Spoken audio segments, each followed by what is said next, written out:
एक बार हजरत फातिमा रजी अल्लाह ताला अन्हा जानामाज पर बैठी रो रही थी। उनकी आंखों से आंसू बह रहे थे और उनकी छाती आंसुओं से भर गई थी। उसी समय के हजरत मोहम्मद सल्लल्लाहु अलैहि वसल्लम फातिमा रजी अल्लाह ताला अन्हा के घर तशरीफ लाए और उनके कमरे में दाखिल हुए। उन्होंने देखा कि फातिमा रजी अल्लाह ताला अन्हा जानामाज पर बैठकर जोर जोर से रो रही थी। तब विश्व नबी सल्लल्लाहु अलैहि वसल्लम ने फातिमा रजी अल्लाह ताला अन्हा से फरमाया, ऐ मेरी जिगर के टुकड़े फातिमा, तुम अपनी जानामाज का कोना उठाकर देखो। जब हजरत फातिमा रजी अल्लाह ताला अन्हा ने जानामाज का कोना उठाया तो वो हैरान रह गई।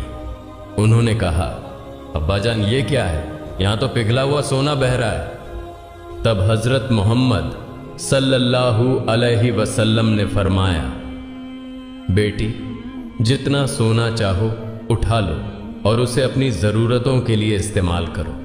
इससे अपना घर चलाओ और दुनिया की आराम आयेश शान शौकत का जो भी चाहो कर सकती हो। लेकिन याद रखना, दुनिया की सुख सुविधाएं क्षणिक हैं, जबकि आखिरत परलोक की सुख शांति हमेशा के लिए है। अब तुम खुद समझो बेटी, क्या तुम दुनिया की सुख शांति चाहती हो या आखिरत की सुख शांति? हजरत मोहम्मद सल्लल्लाहु अलैहि वसल्लम की यह बात सुनकर हजरत फातिमा रजी अल्लाह ताला अन्हा ने जानामाज का कोना छोड़ दिया और नबी जी से कहा, अब्बा जान, मुझे दुनिया की सुख शांति की कोई जरूरत नहीं है, मैं तो आखिरत की सुख शांति के पीछे दौड़ना चाहती हूं। इसी तरह एक और घटना का जिक्र है। एक दिन हजरत फातिमा रजी अल्लाह ताला अन्हा इतनी कमजोर हो गई कि वह बिस्तर से उठ नहीं पा रही थी। यह बात जब हजरत मोहम्मद सल्लल्लाहु अलैहि वसल्लम तक पहुंची तो नबी करीम सल्लल्लाहु अलैहि वसल्लम फातिमा को देखने के लिए उनके घर तशरीफ लाए। नबी करीम सल्लल्लाहु अलैहि वसल्लम फातिमा के दरवाजे पर पहुंचे और उन्हें आवाज देने लगे, लेकिन अंदर से कोई आवाज नहीं आ रही थी। विश्व नबी सल्लल्लाहु अलैहि वसल्लम ने फिर से पुकारा, लेकिन अंदर से कोई जवाब नहीं आया। तीसरी बार जब नबी करीम सल्लल्लाहु अलैहि वसल्लम ने फातिमा रजी अल्लाह ताला अन्हा को पुकारा, तब अंदर से हजरत फातिमा रजी अल्लाह ताला अन्हा ने जवाब दिया, अब्बा मैं दरवाज़ा कैसे खोलूं? मेरे पास सिर्फ एक छोटी सी चादर है, अगर मैं इसे पैरों की तरफ खींचती हूं तो सिर का हिस्सा खुला रह जाता है और अगर सिर की तरफ खींचती हूं तो पैर खुल जाते हैं। तब विश्व नबी सल्लल्लाहु अलैहि वसल्लम ने दरवाजे के बाहर से अपना रूमाल निकाला और दरवाजे की दरार से अंदर भेजा। उन्होंने फातिमा से कहा, बेटी मेरा रूमाल सिर पर रख लो और दरवाजा खोलो। फातिमा रजी अल्लाह ताला अन्हा ने रूमाल सिर पर रखकर दरवाजा खोला। जब नबी करीम सल्लल्लाहु अलैहि वसल्लम अंदर गए तो देखा कि हजरत फातिमा का चेहरा मुरझाया हुआ था। नबी जी ने फातिमा से पूछा, बेटी तुम्हें क्या बीमारी हो गई है? हजरत फातिमा रजी अल्लाह ताला अन्हा ने जवाब दिया, अब्बा कई दिनों से भूखी हूं, भूख और सिरदर्द की वजह से मैं बहुत कमजोर हो गई हूं। यह सुनकर नबी करीम सल्लल्लाहु अलैहि वसल्लम ने कहा, बेटी मैं भी 3 दिनों से उपवास कर रहा हूं, हालांकि मैं अल्लाह के नजदीक तुमसे भी ज्यादा प्रिय हूं। अगर मैं चाहता तो अल्लाह मुझे दुनिया का सबसे बेहतरीन खाना खिलाता, लेकिन मैंने दुनिया की जगह आखिरत को प्राथमिकता दी है। तब नबी करीम सल्लल्लाहु अलैहि वसल्लम ने हजरत फातिमा रजी अल्लाह ताला अन्हा से कहा, हे मेरी बेटी फातिमा सब्र रखो, तुम्हारे लिए खुशखबरी है, अल्लाह की कसम जन्नत में तुम औरतों की सरदार होगी, जन्नत की चाबी तुम्हारे हाथों में होगी। यह सुनकर हजरत फातिमा रजी अल्लाह ताला अन्हा आश्चर्यचकित हो गईं और नबी जी से पूछा, अब्बा जान फिर बीबी मरियम और बीबी आसिया का क्या होगा? नबी करीम सल्लल्लाहु अलैहि वसल्लम ने जवाब दिया, बीबी मरियम अपने समय की औरतों की सरदार थी और बीबी आसिया भी अपने समय की औरतों की सरदार थी, लेकिन तुम फातिमा कयामत तक जितनी औरतें आएंगी उन सब की सरदार होगी। एक बार हजरत फातिमा रज़ियल्लाहु ताला अन्हा अपनी यहूदी दोस्त के साथ एक बाग में खड़ी थीं और बातचीत कर रही थीं। उस यहूदी लड़की के पास कुछ लोग आए और उससे कहा, तुम्हारे पिता ने तुम्हें घर बुलाया है। तब वह लड़की उन लोगों के साथ अपने घर चली गई। घर पहुंचने पर उसके पिता ने उससे कहा, बेटी, मैंने तुम्हारे लिए एक लड़का चुना है। वह यहूदी समुदाय के एक अमीर उद्योगपति का बेटा है। क्या तुम इस शादी के लिए तैयार हो? लड़की ने जवाब दिया, अब्बा, मैं इसका उत्तर कल दूंगी। मुझे आज रात का समय दें ताकि मैं सोच सकूं। उसके पिता ने उसे सोचने का समय दिया। लड़की ने समय लेकर बिना इधर उधर देखे दौड़कर हजरत फातिमा रज़ियल्लाहु ताला अन्हा के पास चली गई। लड़की ने हजरत फातिमा रज़ियल्लाहु ताला अन्हा के पास पहुंचकर कहा, बहन, हमारी 12 साल की दोस्ती है। इस लंबे समय में तुमने मुझे कभी गलत सलाह नहीं दी। मुझे उम्मीद है कि आज भी तुम मुझे कोई गलत सलाह नहीं दोगी। मेरे पिता ने मेरे लिए एक लड़का चुना है जो यहूदी समुदाय के एक बड़े उद्योगपति का बेटा है। मेरे पिता चाहते हैं कि मेरी शादी उस लड़के से हो। अब तुम बताओ, मुझे क्या करना चाहिए? यह सुनकर हजरत फातिमा रज़ियल्लाहु ताला अन्हा ने उस लड़की से कहा, हे बहन, चूंकि तुम्हारे पिता ने उस लड़के के साथ तुम्हारी शादी तय की है और वह चाहते हैं कि तुम्हारी शादी उस लड़के से हो, इसलिए तुम्हें शादी के लिए राजी हो जाना चाहिए। तब उस लड़की ने हजरत फातिमा रज़ियल्लाहु ताला अन्हा से कहा, हे बहन, मैं शादी के लिए राजी हो सकती हूँ, लेकिन एक शर्त है। शर्त यह है कि अगर तुम मेरी शादी में शामिल होती हो तभी मैं ये शादी करूंगी। तुम तो जानती हो कि मैं तुम्हें कितना प्यार करती हूँ। यह सुनकर हजरत फातिमा रज़ियल्लाहु ताला अन्हा ने उस लड़की से कहा, तुम यहूदी हो और हम मुसलमान, और तुम जानती हो कि यहूदी मुसलमानों को बिल्कुल भी सहन नहीं कर सकते। अगर मैं तुम्हारी शादी में जाऊंगी तो मेरे पिता हजरत मोहम्मद सल्लल्लाहु अलैहि वसल्लम को मुस्लिम समुदाय के सामने सवालों का सामना करना पड़ेगा और लोग उनके बारे में मजाक बनाएंगे। इसी तरह तुम्हें भी यहूदी समुदाय में सवालों का सामना करना पड़ेगा और वे भी तुम्हारे बारे में मजाक करेंगे। मैं तुम्हारी शादी में शामिल नहीं हो सकती। तब उस यहूदी लड़की ने हजरत फातिमा रज़ियल्लाहु ताला अन्हा से कहा, सुनो बहन, अगर तुम मेरी शादी में मौजूद नहीं रहोगी तो मैं कसम खाती हूँ कि कयामत आ भी जाए फिर भी मैं उस लड़के से शादी नहीं करूंगी। उसकी इस बात को सुनकर हजरत फातिमा रज़ियल्लाहु ताला अन्हा ने अंततः उसकी मजबूरी को समझा और कहा, ठीक है बहन, मैं तुम्हारी शादी में आऊंगी। तुम यह बात अपने पिता को बता दो। यह सुनकर वह लड़की दौड़कर अपने पिता के पास गई और कहा, अब्बा, मैं इस शादी के लिए तैयार हूं, लेकिन एक शर्त है। शर्त यह है कि मेरी शादी में मोहम्मद सल्लल्लाहु अलैहि वसल्लम की बेटी फातिमा रज़ियल्लाहु ताला अन्हा मेरे साथ होगी। तब उस लड़की के पिता ने कहा, अगर मोहम्मद की बेटी हमारे घर आएगी तो वह हमारे स्टेटस के साथ मेल नहीं खाएगी, क्योंकि वह गरीब है। उसके पिता भी गरीब हैं। वे ठीक से 2 वक्त का खाना नहीं खा पाते और उनके पास अच्छे कपड़े भी नहीं हैं। तब उस लड़की के पिता ने कहा, अगर वे गरीब हैं तो वे तुम्हारी शादी में कैसे आएंगे? जो लोग तुम्हारी शादी में आएंगे वे सभी अमीर उद्योगपतियों के बेटे और बेटियां हैं, इसलिए मोहम्मद की बेटी फातिमा को दावत नहीं दी जा सकती। लड़की ने अपने पिता से कहा, अब्बा, अगर आप फातिमा को मेरी शादी में आने से रोकते हैं तो मैं कभी भी यह शादी नहीं करूंगी। अंततः पिता को मजबूर होकर मानना पड़ा और उन्होंने कहा, मैं तुम्हें अनुमति दे सकता हूं, लेकिन एक शर्त है। शर्त यह है कि अगर मोहम्मद की बेटी फातिमा हमारे घर आना चाहती है तो उसे नए और सुंदर कपड़े पहनकर आना होगा। अगर वह पुराने कपड़े पहनकर आती है तो उसे हमारे घर में प्रवेश करने की अनुमति नहीं मिलेगी।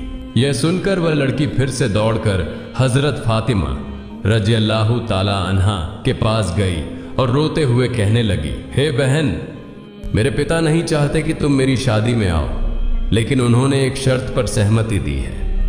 शर्त यह है कि अगर तुम मेरी शादी में आओगी तो तुम्हें नए और सुंदर कपड़े पहनने होंगे। अब तुम बताओ, क्या तुम मेरी शादी में आओगी? हजरत फातिमा रजी अल्लाह ताला अन्हा ने उस यहूदी लड़की से कहा, मेरी जिंदगी में मैंने कभी नए कपड़े नहीं देखे। दिन के बाद दिन बीतते जाते हैं और हमारे घर के चूल्हे में आग तक नहीं जलती। कई बार हम भूखे रहते हैं, ऐसे में नए कपड़े कहाँ से लाऊं? तब उस लड़की ने कहा, हे बहन, अगर तुम अपनी जुबान से बस ये कह दो कि तुम नए कपड़े पहनकर मेरी शादी में आओगी, तो मुझे विश्वास है कि तुम्हारे सृष्टिकर्ता महान अल्लाह तुम्हारे लिए नए कपड़ों का इंतजाम करेंगे, क्योंकि मैं जानती हूं कि तुम्हारे और तुम्हारे रब के बीच एक बहुत ही अच्छा रिश्ता है। हजरत फातिमा रजी अल्लाह ताला अन्हा ने भावुक होकर कहा, इंशाअल्लाह मैं तुम्हारी शादी में आऊंगी और दुनिया के सबसे शानदार कपड़े पहनकर आऊंगी। यह सुनकर वह लड़की दौड़कर अपने पिता के पास गई और कहा, अब्बा, फातिमा मेरी शादी में आएंगी और सबसे कीमती कपड़े पहनकर आएंगी।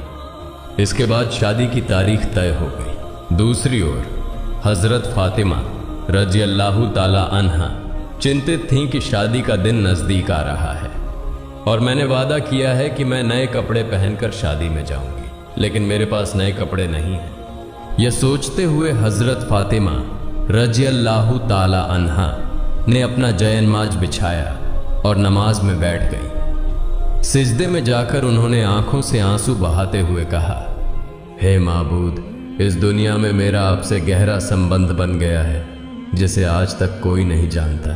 हजरत फातिमा रजी अल्लाह ताला अन्हा ने रोते हुए अल्लाह से कहा, महीनों से मैं भूखी रही हूं, कभी भी मैंने आपसे कुछ नहीं मांगा, लेकिन आज मैं आपसे एक नए कपड़े की दरख्वास्त कर रही हूं। यह मेरी किसी जैविक या शारीरिक जरूरत के लिए नहीं है। मुझे ऐसा कपड़ा दीजिए जिसे पहनकर मैं अपनी सहेली की शादी में जा सकूं और वहां की तमाम लड़कियां उस कपड़े को देखकर मेरी तरफ ध्यान दें।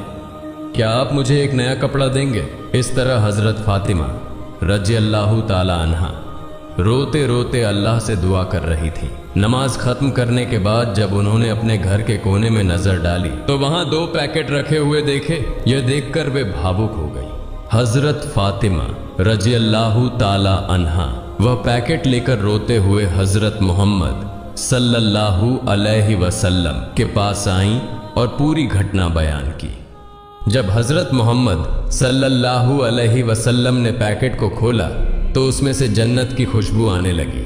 तब हजरत मोहम्मद सल्लल्लाहु अलैहि वसल्लम ने फातिमा रजी अल्लाह ताला अन्हा को गले लगाकर उनके माथे को चूमा और कहा, यह कपड़ा तुम्हें कहां से मिला? बेटी, यह तो दुनिया का कपड़ा नहीं है, यह तो जन्नत का कपड़ा है। तुमने छिपकर अल्लाह से संबंध बनाया है। अल्लाह रब्बुल आलमीन तुमसे खुश हो गए हैं और तुम्हारी दुआ स्वीकार की है। अल्लाह ताला के पास एक कपड़े की मांग करने की वजह से उन्होंने तुम्हारे लिए जन्नतुल फिरदौस से तुम्हारा कपड़ा भेज दिया है। फिर हजरत मोहम्मद सल्लल्लाहु अलैहि वसल्लम ने कहा, तुम इस कपड़े को पहनकर अपनी यहूदी दोस्त की शादी में जा सकती हो, लेकिन तुम्हें पर्दा भी रखना होगा। हजरत फातिमा रजी अल्लाह ताला अन्हा ने हजरत मोहम्मद सल्लल्लाहु अलैहि वसल्लम से कहा, अब्बा जान, मैं अपने हिजाब के साथ अपनी दोस्त की शादी में जरूर जाऊंगी। जब हजरत फातिमा रजी अल्लाह ताला अन्हा ने जन्नती कपड़ा पहना तो उनकी खूबसूरती और बढ़ गई। जब वह शादी के घर में दाखिल हुई तो मानो सब कुछ रोशनी से भर गया। महिलाएं नववधू की तरफ से मुंह मोड़कर हजरत फातिमा रजी अल्लाह ताला अन्हा की तरफ देखने लगी।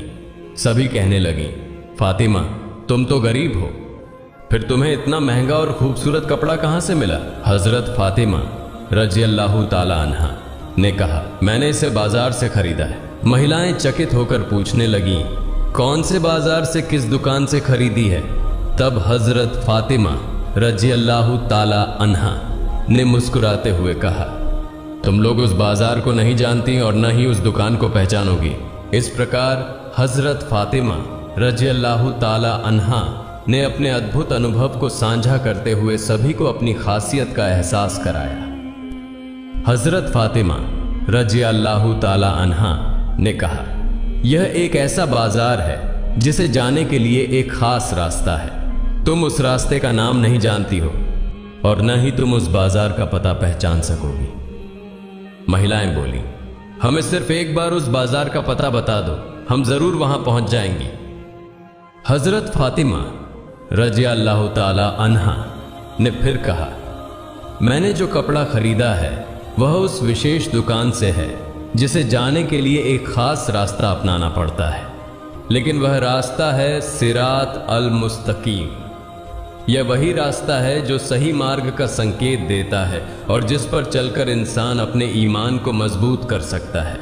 महिलाएं आश्चर्यचकित थीं और सोचने लगीं कि इस खास रास्ते की पहचान कैसे की जाए। हजरत फातिमा रजी अल्लाह ताला अन्हा ने कहा, इस रास्ते के लिए मेरे पिता हजरत मोहम्मद सल्लल्लाहु अलैहि वसल्लम हमेशा इस्लाम के प्रचार में लगे रहते हैं। यह वही रास्ता है जिसके लिए मेरे पिता ताइफ की जमीन पर 3 बार जख्मी हुए थे। इसका नाम है सिरात अल मुस्तकीम। अगर तुम इस रास्ते पर चलोगी तो तुम सही मायने में उस बाजार तक पहुंच सकोगी। जाते जाते एक बाजार पाओगी, उस बाजार का नाम है जन्नत, और उस बाजार में एक दुकान है, उस दुकान का नाम है जन्नातुल फिरदौस। वही दुकान का मालिक है जिसने मुझे यह कपड़ा दिया है। महिलाएं इस कपड़े को पाने के लिए इतनी बेताब हो गईं कि उनमें से एक बोली, फातिमा, हम उस दुकान के मालिक के पास जाना चाहती हैं, तुम हमें वहां ले चलो। जवाब में हजरत फातिमा रजी अल्लाह ताला अन्हा ने कहा, उस दुकान के मालिक के पास जाने के लिए तुम्हें एक वाक्य पढ़ना होगा। क्या तुम वह वाक्य पढ़ सकती हो? सभी महिलाएं एक साथ बोली, हाँ हम पढ़ेंगे, तुम हमें बताओ वह वाक्य क्या है। तब हजरत फातिमा रजी अल्लाह ताला अन्हा ने उन्हें बताया, वह वाक्य है, ला इलाहा इल्लल्लाहु मुहम्मदुर रसूलुल्लाह सल्लल्लाहु अलैहि वसल्लम। फिर वहां की सारी महिलाएं कलिमा पढ़कर मुसलमान हो गईं। सुभान अल्लाह, सुभान अल्लाह। एक बार उम्मे आयमान नाम की एक जैन महिला किसी काम के लिए हजरत फातिमा रजी अल्लाह ताला अन्हा के घर आती हैं। उम्मे आयमान हजरत फातिमा रजी अल्लाह ताला अन्हा के दरवाजे के पास आकर उन्हें बुलाने लगती हैं। उम्मे आयमान ने कई बार बुलाने के बाद भी अंदर से कोई जवाब नहीं आया, लेकिन फातिमा रजी अल्लाह ताला अन्हा के कमरे के भीतर रोटी के याता गेंद घुमाने की आवाज आ रही थी। तब उम्मे आयमान ने हजरत फातिमा रजी अल्लाह ताला अन्हा के कमरे की खिड़की से अंदर झांकते हुए देखा कि फातिमा रजी अल्लाह ताला अन्हा सो रही हैं, लेकिन उनके कमरे में रोटी का याता अपने आप घूम रहा था और एक महिला कोने में बैठकर तस्बीह पढ़ रही थी और एक और महिला हजरत हुसैन रजी अल्लाह ताला अन्हु को दुलार रही थी। उम्मे आयमान इस दृश्य को देखकर हैरान रह गई। फिर हजरत फातिमा रजी अल्लाह ताला अन्हा के घर से बाहर निकलकर सीधे नबियों के सरदार हजरत मोहम्मद सल्लल्लाहु अलैहि वसल्लम के दरबार में पहुंच गई। उम्मे आयमान ने विश्व नबी के सामने सारी घटना बता दी। फिर विश्व नबी ने उम्मे आयमान से कहा, उम्मे आयमान, मेरी बेटी फातिमा याता घुमाते घुमाते थकी हुई अपनी देह के साथ सो गई थी। हालांकि तब भी उनका तस्बीह पढ़ना बाकी था और तेज गर्मी के कारण हुसैन रजी अल्लाह ताला अन्हु की नींद टूट गई थी। इसलिए अल्लाह रब्बुल आलमीन ने फातिमा रजी अल्लाह ताला अन्हा के कमरे में 3 फरिश्तों को 3 कामों को संपन्न करने के लिए भेज दिया। एक फरिश्ता अदृश्य रूप से याता गेंद घुमा रहा था, जबकि दूसरा फरिश्ता फातिमा के बाकी तस्बीह को पढ़ रहा था और तीसरा फरिश्ता हजरत हुसैन रजी अल्लाह ताला अन्हु को झूले में सुला रहा था। उम्मे आयमान, तुमने जो देखा वह सच है। तुमने जो 3 महिलाओं को देखा है वे कोई सामान्य महिलाएं नहीं हैं, वे अल्लाह रब्बुल आलमीन की तरफ से भेजे गए फरिश्ते हैं। तब नबी करीम सल्लल्लाहु अलैहि वसल्लम के मुंह से ये बातें सुनकर उपस्थित सहाबा और उम्मे आयमान हैरान रह गए। वे फातिमा रजी अल्लाह ताला अन्हा के लिए दुआ करने लगे और उम्मे आयमान अल्लाहु अकबर कहते हुए नबी करीम सल्लल्लाहु अलैहि वसल्लम के दरबार से बाहर निकल गई। एक बार 3 दिनों तक विश्व नबी का कोई पता नहीं चल रहा था। हजरत उमर रजी अल्लाह ताला अन्हु और हजरत अब्बू बकर रज़ियल्लाहु ताला अन्हु पागल होकर नबी सल्लल्लाहु अलैहि वसल्लम को खोजने निकल पड़े। उमर रज़ियल्लाहु ताला अन्हु के हाथ में एक तलवार थी। उमर रज़ियल्लाहु ताला अन्हु और अब्बू बकर रज़ियल्लाहु ताला अन्हु कुछ यहूदियों को देखकर गरज उठे। उमर ने तलवार तानकर कहा, हे यहूदी बच्चों, मेरे नबी कहाँ हैं? बताओ, तुमने मेरे नबी को कहाँ देखा है? नहीं तो मैं उमर आज तुम्हें सबको काट डालूंगा। तब यहूदी बोलने लगे, हे उमर, विश्वास करो, हम तुम्हारे नबी को नहीं देख पाए हैं। फिर हजरत अब्बू बकर रज़ियल्लाहु ताला अन्हु ने उमर से कहा, उमर चलो हम आगे चलते हैं, वहां शायद कुछ रखाल मिल जाए। उनसे पूछने पर शायद हमें विश्व नबी का पता मिल सके। मन इसके बाद हजरत अब्बू बकर रज़ियल्लाहु ताला अन्हु और उमर रज़ियल्लाहु ताला अन्हु आगे की तरफ चलने लगे। कुछ दूर चलने के बाद वे एक पहाड़ के पास कुछ रखालों को देख पाए। अब्बू बकर रज़ियल्लाहु ताला अन्हु ने रखालों से पूछा, हे रखालों, क्या तुमने इस तरफ से हमारे धर्म के नबी को जाते हुए देखा है? तब रखालों में से एक ने जवाब दिया, हमने आज 3 दिनों से एक व्यक्ति को इस पहाड़ की गुफा में सिजदा में गिरकर रोते हुए देखा है। वह व्यक्ति आज 3 दिन से रो रहा है। उसकी रोने की आवाज सुनकर हमारे पशु पक्षी 3 दिनों से न तो घास खा रहे हैं और न ही पानी पी रहे हैं। पशुओं के दूध पीने वाले बच्चे उनकी अडर्स में मुंह नहीं लगा रहे हैं। भाई, तुम अपने आदमी को ले जाओ, नहीं तो हमारे पशु भूख प्यास से मर जाएंगे। तब हजरत अब्बू बकर रज़ियल्लाहु ताला अन्हु ने उमर से कहा, उमर, जिसका रोना सुनकर पशु पक्षियों ने खाना पीना छोड़ दिया है वह और कोई नहीं बल्कि हमारे धर्म के नबी मोहम्मद रसूलुल्लाह सल्लल्लाहु अलैहि वसल्लम होंगे। चलो हम आगे जाकर देखते हैं। फिर हजरत अबू बकर रज़ियल्लाहु ताला अन्हु और हजरत उमर रज़ियल्लाहु ताला अन्हु पहाड़ के सामने एक गड्ढे में जाकर देखे कि विश्व नबी सिजदा में गिरकर रो रहे हैं। तब उमर रज़ियल्लाहु ताला अन्हु ने नबी जी की तरफ इशारा करके कहा, नबी, आज 3 दिनों से हम आपकी खोज में पागल हो गए हैं, कहीं आपको नहीं पा रहे हैं। आप यहाँ उम्मत के लिए रो रहे हैं। या रसूल अल्लाह, हम आपको लेने आए हैं, आप सिर उठाइए। लेकिन विश्व नबी सिर नहीं उठाते। तब हजरत अब्बू बकर रज़ियल्लाहु ताला अन्हु ने कहा, या रसूल अल्लाह, जिस उम्मत के लिए आप इस तरह रो रहे हैं, मैं अब्बू बकर वादा करता हूं अपनी पूरी जिंदगी की इबादतें आपकी उम्मत के नाम दान कर दूंगा। फिर भी दया के नबी सिर नहीं उठाते। फिर हजरत अबू बकर रज़ियल्लाहु ताला अन्हु ने उमर से कहा, उमर, हजरत फातिमा रज़ियल्लाहु ताला अन्हा के बिना विश्व नबी को नहीं लिया जा सकता। चलो हम फातिमा के घर चलते हैं। फिर वे दोनों मिलकर फातिमा के घर की ओर चल पड़े। रास्ते में उन्होंने हजरत अली रज़ियल्लाहु ताला अन्हु को देखा और हजरत अली के पास जाकर पूरे मामले की जानकारी दी। हजरत अली रज़ियल्लाहु ताला अन्हु घर जाकर फातिमा रज़ियल्लाहु ताला अन्हा से सब कुछ कहने के बाद फातिमा रज़ियल्लाहु ताला अन्हा और हजरत हसन व हुसैन रज़ियल्लाहु ताला अन्हु, हजरत अली रज़ियल्लाहु ताला अन्हु सभी मिलकर विश्व नबी के पास पहाड़ की गुफा में आ गए।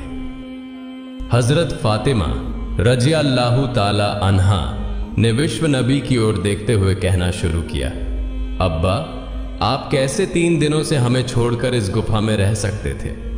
हम आपकी खोज में पागल हो गए थे, हमें कहीं आपका पता नहीं मिला। आप कैसे हमें भूल सकते थे? अपने प्यारे नाती हसन और हुसैन को कैसे भूल सकते थे? आप सिर उठाइए, हम आपको लेने आए हैं। लेकिन नबी जी सिर नहीं उठा रहे हैं, सिजदा में पड़े पड़े ही रोते जा रहे हैं। फिर हजरत फातिमा रज़ियल्लाहु ताला अन्हा ने कहा, हे मेरे अब्बा, मैं फातिमा आपके लिए वादा करती हूं कि मैं अपने प्यारे बेटे और आपके प्यारे नाती हसन और हुसैन को कुर्बानी कर दूंगी। अब मेरे अल्लाह रब्बुल आलमीन ने जिब्राइल को बुलाया और कहा, हे जिब्राइल, तुम तुरंत मेरे दोस्त के पास जाओ मेरे दोस्त से कह दो कि वह सिजदा से सिर उठाए। मेरे दोस्त को जाकर बता दो मैं अल्लाह रब्बुल आलमीन हूं, अब मैं अपनी सारी उम्मत का जिम्मा खुद ले रहा हूं। अल्लाह रब्बुल आलमीन के ऐसे निर्देश पाकर हजरत जिब्राइल अलैहिस्सलाम पहाड़ की गुफा में आए और नबी से कहने लगे, या रसूल अल्लाह, आप सिर उठाइए। अल्लाह रब्बुल आलमीन ने मुझे अभी अभी बताया है कि आपकी सारी उम्मत का जिम्मा अब अल्लाह खुद ले चुके हैं। यह कहकर जिब्राइल अलैहिस्सलाम चले गए। फिर विश्व नबी ने सिजदा से सिर उठाया। इसके बाद नबी जी सभी के साथ घर की ओर चले। अल्लाह पाक रब्बुल आलमीन हमें सभी को विश्व नबी द्वारा दिखाए गए रास्ते पर चलने की तौफीक प्रदान करे। सभी लोग कमेंट में लिखें आमीन। दोस्तों, यह थी हमारी आज की वीडियो। दोस्तों, अगर आपको मेरी वीडियो पसंद आई हो तो तुरंत चैनल को सब्सक्राइब करें और पास वाले बेल आइकन को प्रेस कर दें। फिर मिलेंगे एक नए वीडियो में। तब तक सभी अच्छे रहें, स्वस्थ रहें। अल्लाह हाफिज।